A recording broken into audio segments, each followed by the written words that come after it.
1950년 12월 2일 메가더는 한반도로 진군하는 중국군을 향해 5발의 핵폭탄 투하를 지시했다. 이로 인해 약 15만 명의 중국군이 사망했고 미군과 한국군 포로 상당수도 목숨을 잃게 되었다. 나토 회원국들은 자신과 상의 없이 핵무기를 사용한 미국을 강력히 비난했다. 핵 보복에 나서달라는 중국의 압력에 따라 소련은 미국에게 한반도에서 모든 군사행동을 중지하든지 가장 심각한 결과를 감수하든지 48시간 내에 결정하라는 최후 통첩을 보냈다. 48시간이 지나도 응답이 없자 소련은 부산과 인천에 핵폭탄을 투하했다. 이 두 곳은 유엔군 지원의 핵심 거점이었다. 소련의 핵공격이 자신들의 공격보다 2배 이상의 사망자를 내자 메가더는 블라디보스토크와 중국의 선양 그리고 하얼빈에 대한 핵폭탄을 투하하라고 지시했다. 이러한 소식으로 인해 영국, 프랑스, 베네룩스 3국은 나토에서 탈퇴하겠다고 선언했다. 그러나 이미 독일의 프랑크푸르트와 함부르크에 소련의 핵폭탄이 떨어진 뒤였다. 불과 종전 5년 만에 제3차 세계대전이 발발하였고 온 지구는 글로벌 아마겟돈으로 급속히 빠져들었다. 이제 인류 멸망의 카운트다운이 시작되었다. 10, 9, 8, 7. 미국의 저명한 역사학자인 가디스의 가상 에세이에서 글로벌 아마겟돈이라고 불리우는 가상의 역성입니다. 이제 세 번째 주제로 넘어가 보겠습니다. 오펜하이머가 개발한 핵무기는 그 이후 현대사를 어떻게 바꿔놓았을까요? 모든 국가들이 핵무기를 보유하기 위해 치열한 경쟁을 벌였는데 현재 어떻게 전개되고 있을까요? 미국의 원자폭탄 개발 이후 소련을 비롯하여 여러 국가들이 핵무기 개발에 뛰어들었는데요. 소위 냉전의 시대가 개막되었습니다. 미국을 필두로 하는 자본주의 세력과 소련과 중국을 필두로 하는 사회주의 세력의 격돌이 시작되었습니다. 그리고 소련부터 핵무기 개발에 성공하여 현재 모두 9개 국가가 핵무기를 보유하고 있습니다. 핵무기를 개발한 순서대로 보유국을 나열해 보겠습니다. 1945년 미국이 첫 스타트로 현재 핵탄두 7,400개 보유. 1949년 소련이 두 번째, 현재 러시아가 승계하여 8,500개 보유. 1952년 영국이 세 번째로 개발, 현재 225개 보유. 1960년 프랑스 300개, 1964년 중국 200개, 1974년 인도 110개에서 200개, 1998년 인도와 대치하던 파키스탄 100개에서 130개. 정확한 연도는 모르지만 이스라엘 역시 80에서 300개. 마지막으로 북한이죠.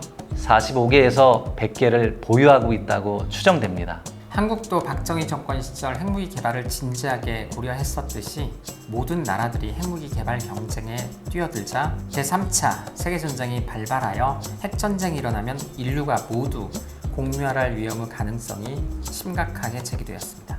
이에 선진국들 중심으로 문제의 해결 방안을 논의하기 시작했는데요. 1956년 국제원자력기구 IAEA의 설립으로 이어지게 됩니다.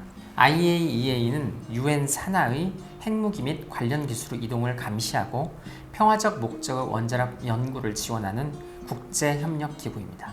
이번에 논란이 된 일본의 후쿠시마 오염수 방류와 관련하여 일본의 손을 들어줘서 논란이 된 국제기구입니다. 그리고 핵무기가 무분별하게 제조 사용되는 것을 막기 위해 1968년 유엔 총회에서 채택된 조약이 있습니다. Treaty on the Non-Proliferation of Nuclear Weapons, 줄여서 NPT, 핵 확산 금지 조약입니다. 이 조약의 두 가지 원칙은 첫 번째, 기존 핵 보유국 5개국, 미국, 소련, 중국, 영국, 프랑스 이런 나라에서 핵무기의 보유를 인정하되 더 이상의 핵 확산은 금지한다. 두 번째, 핵 보유국은 점진적으로 핵무기를 감축한다. 이렇게 두 가지입니다. 전자는 핵 비확산, Non-Proliferation이고 후자는 핵 감축, Disarmament입니다. 이 조약은 전 세계에서 4개국을 제외하고 모두 비준을 했습니다. 그 4개국은 인도, 파키스탄, 이스라엘, 그리고 남수단입니다. 남수단을 제외하고 나머지 3개국은 핵 보유국이죠. 그런데 앞서 북한도 핵 보유국이라고 말씀을 드렸죠. 북한은 NPT에서 탈퇴를 하고 핵무기 보유국이 되었습니다. 참고로 한국은 1975년 박정희 정권 시절 핵무기 개발을 포기하고 NPT에 가입했습니다. 오펜하이머의 원자폭탄 개발 성공으로 지구의 시계는 매우 빨리 돌아가기 시작했습니다. 지구가 멸망할 확률이 현저하게 높아졌죠. 이에 지구상의 국가들은 협의를 진행해왔고 그 산물로 IAEA, NPT 등의 지구 멸망 제어 수단을 만들어냈습니다. 하지만 이런 임시 조치가 지구의 지속적인 평화를 유지시킬 수 있을까요? 많은 전문가들은 회의적입니다. 핵을 보유한 5개국, 아니 비공식까지 포함 9개국이 핵을 감축하는 것을 넘어서 핵을 포기하지 않는 한 지구의 공멸의 가능성은 여전히 존재합니다. 이제까지 영화 오펜하이머의 바깥쪽 이야기. 오펜하이머가 핵무기를 개발하고 난 후 이러한 역사적 사실이 현재 우리에게 어떤 영향을 미치고 있는지에 대해서 집중적으로 살펴보았습니다. 공자와 제자 자공의 대화를 빌어서 맺은 말을 대신하겠습니다. 스승님, 정치란 과연 무엇입니까? 먹을 것을 풍족하게 하고 군사력을 풍족하게 하고 백성이 믿게 하는 것이란다. 어쩔 수 없이 반드시 한 가지를 버려야 한다면 이 셋 중 어느 것을 먼저 버려야 합니까, 스승님? 병, 즉 군사를 버려라.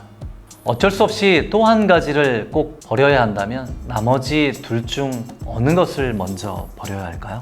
먹을 식을 버려라. 예로부터 사람은 다 죽게 마련이지만 백성이 신뢰하지 않으면 국가는 존립할 수 없단다.